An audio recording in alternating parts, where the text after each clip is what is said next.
আমি আসলে আমার এক্সপিরিয়েন্স থেকে শুরু করি। সো আমি গত 10-12 বছর ধরে প্রায় $35 মিলিয়ন মতন আমি ফরেন ইনভেস্টমেন্ট অ্যাট্রাক্ট করার চেষ্টা করছি।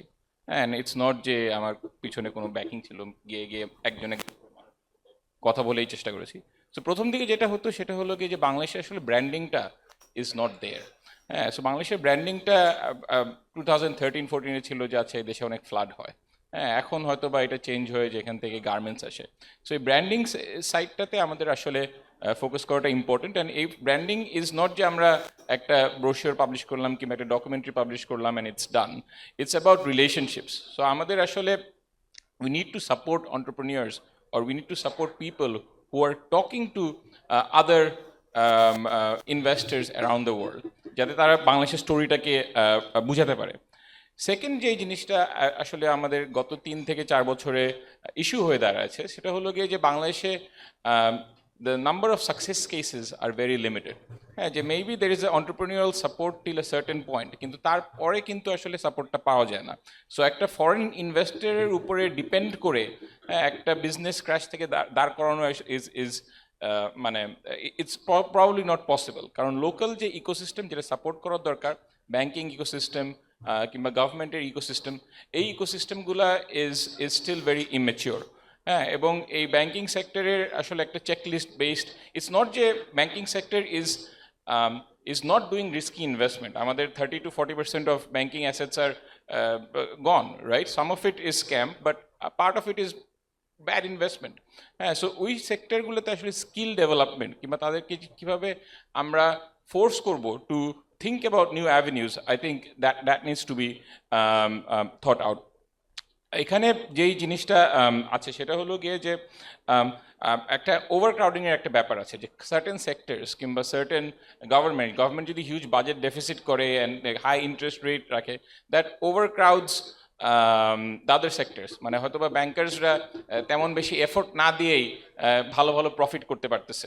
হ্যাঁ, কিন্তু আসলে ব্যাংকারদের তো বিজনেস অ্যানালিসিস করাটাও, it's not just that they are pulling the capital, they also have to deploy the capital. So এই deployment of capital এর সাইডে আমরা কি করতেছি to increase the strength of our banking sector, এবং এই ব্যাংকিং সেক্টরের উপর ফোকাস করছি কারণ আসলে ব্যাংকিং সেক্টরের উপরেই আমাদের ম্যাক্সিমাম অ্যাসেটটা আসলে আছে। অন্যান্য দেশে যেটা হয় যে দের আর আদার টাইপস অফ ইনভেস্টর, ইকুইটি ইনভেস্টরের জন্য একটা পিই ফান্ড কিংবা ভিসি ফান্ড, এগুলো কিন্তু এখনো ডেভেলপ করে নেই। তো এই জিনিসগুলোকে আসলে আমাদের শর্ট সার্কিট কিছুটাভাবে করতে হবে, অথবা ব্যাংকিং সেক্টরে বলতে হবে যে 5% কি 10% of the fund needs to go towards private equity, অথবা ব্যাংকসদেরকে ইকুইটি ইনভেস্টমেন্টে ফোর্স করতে হবে, because they are holding on to the capital. নাহলে তো আমরা আসলে শর্ট সার্কিট এটাই করতে পারবো না, এবং এই লোকাল সাপোর্টগুলো না আসলে কিন্তু ফরেন ইনভেস্টররা দেশে আসবে না। And finally, like if you take the further stage which is যে এক্সিট কি, যে আমাদের যে stock exchange, it has not had very, as a percentage of GDP, it's very very small.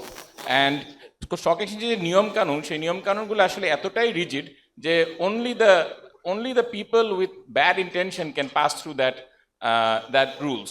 কারো যদি ভালো ইন্টেনশন থাকে, I think it's very difficult to pass through the rules, এবং it's very much behind the rules of similar countries around the world. So stock exchange rules গুলাকে review করাটা I think is a very very important aspect. And finally, যে জিনিসটা I think is sort of a taboo in Bangladesh, যে আমাদের আসলে যে ফরেক্স policy, যে আমরা দেশের বাইরে ইনভেস্ট করতে পারি না, হ্যাঁ, কিংবা আমরা জাস্ট ওয়ান ওয়ে একটা স্ট্রিট বানিয়ে রেখেছি for our foreign exchange, I think that is at this point hurting us. হয়তো বা 1970s-এ দেখা যেত যে we have to optimize between আলকাত্রা ভার্সেস মেডিসিন, বাট এখন কিন্তু ওই দিন আর নাই। এখন আসলে অনেকভাবেই ক্যাপিটাল দেশের বাইরে বের হয়ে যাচ্ছে।